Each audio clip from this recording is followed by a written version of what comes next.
have been nice if they wrote what he said. He was screaming about the injustice of our healthcare pricing and how it is offensive to people's lived experience. And what he didn't say is that he's innocent. And forget the fact that when he sees the cameras, he's like a tiger, but he was a pussy cat when it was just him and the officers. The message he hissed should be heard. Healthcare so expensive, so easily denied that it offends people's lived experience with oppressive health insurance. But how would he know? He had a bad back and a surgery, but there's no reason to believe he was left broke or broken by a horror story with an insurance company. His lived experience was making money off healthcare.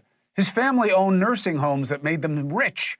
7-figure donations to hospitals, paid for him to go to the Ivy League, to live in Hawaii, to create his best life. My point is not to diminish the outrage about healthcare, or even to diminish him, but to source where what we're seeing with him comes from. You see, that is a very good point. And I mentioned this on the Millionaire Morning Show. And I said that, wait a minute, the first people that he should hold accountable is his own family. He went after the very people or the very person that is a representation since 2021 as the CEO of United Healthcare, the insurance division, not the group, that also paid money out to his family that ultimately says that they were able to pay for his private schooling. So the very thing that he benefited from, the very thing that he was privileged for, is the thing that he's holding accountable and took somebody else's life for, but he never had a conversation with his parents and held them accountable for it. And this is y'all hero. Again, I don't look at this guy as some kind of martyr. I don't look at this guy as the greatest of all time. I don't look at people just from the outset without any kind of evidence, without finally starting to deep dive and dig into their background and where they come from and what they represent and what they've lived, experiences, then tell them and say, hey, man, these people are awesome. They represent you. They don't represent you. They ain't never been through what you've been through. This sounds to me like a crash dummy that finally started going through something, because who knows? 26, 27 years old is a year that you finally get kicked off of your parents' health care. Maybe he turned out to be a bad apple after he was a valedictorian. And maybe he started to crash out and he never was able to recover from it because, he was going through some things. Who knows? But this guy is not like y'all. He not like y'all. Let me hear more of what this guy to say. I'm glad this guy is part of a problem that is harder to fix than healthcare or any corporate issue. He is proof of a new fundamentalism, appropriated oppression. In this case, I call it the victim Olympics. The anger of those who get done dirty by big health insurers. And he's not alone. He reminds me of white kids I've seen turning protests about police using excessive force into riots. Or more recently, like the kids on campus wearing the Hamas headgear. There is a new wave of people right here who have decided the best way to address perceived injustice is to pretend to inhabit the victim role, as if they live it, which they don't. The problem with that is the pretend leads them too often to the extreme, where they are not the change agents, but proof of what needs to change. They become what they say they oppose. There are many causes of this, but a primary one is our toxic political party wars. This is an outgrowth of empowering fringe thinking, what the left and right have been stoking for years, both of them, especially online. Get angry. Get even. Own them. Hard to find a podcast that isn't desperately imploring people to reject everything in society, except what they're saying, of course. Yeah. Even the manifesto of this assassin manifests the weakness of the assassin's own choices. He identifies problems with transparency and pricing irregularities and profits over people in healthcare and health insurance. Yes, true. Too often, true. Of course, many industries do this.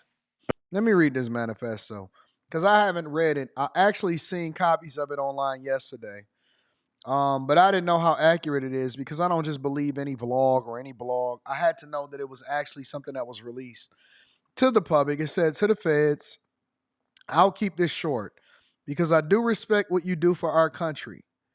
To save you a lengthy investigation, I state plainly that I wasn't working with anyone.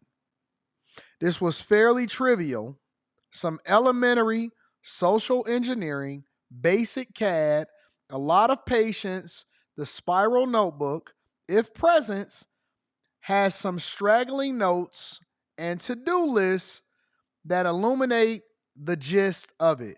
My tech is pretty locked down because I work in engineering, so probably not much info there. So he had a job. He works in engineering.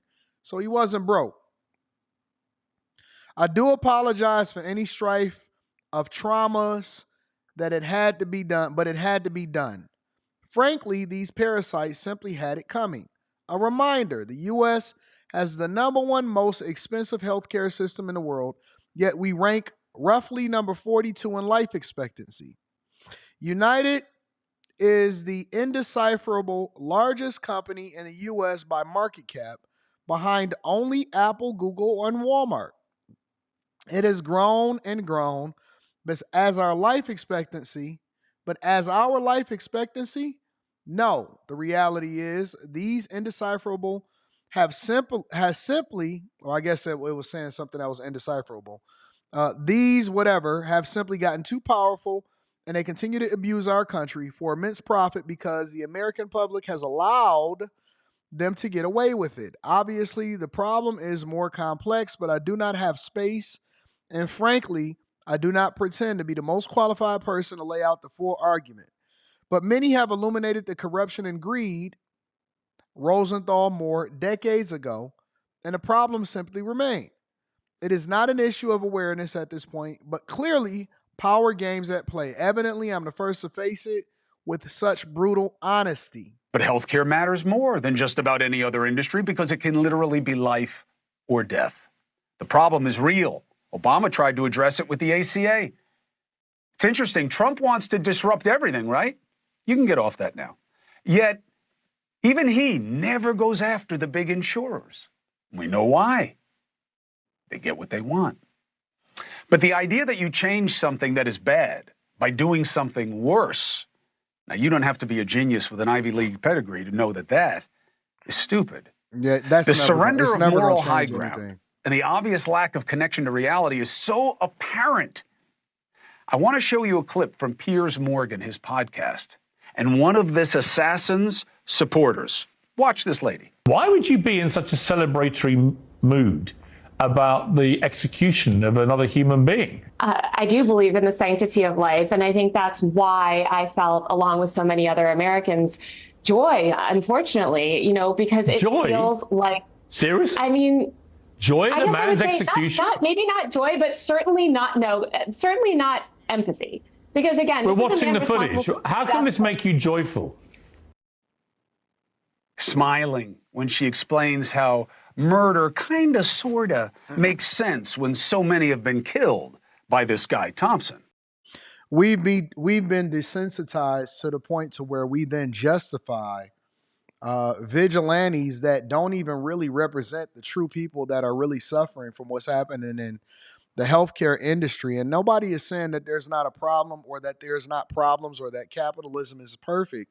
But what we are saying is that the very ones that y'all think represent y'all were the ones that were the most privileged that can't even speak to your circumstance, but that you celebrate them and you herald them when they really just slumming and they've been indoctrinated or they're going through something that they never grew through. And so they ultimately gave into that, whatever it was that was dealing with that they was dealing with at the time, the devil. I like to call it the devil.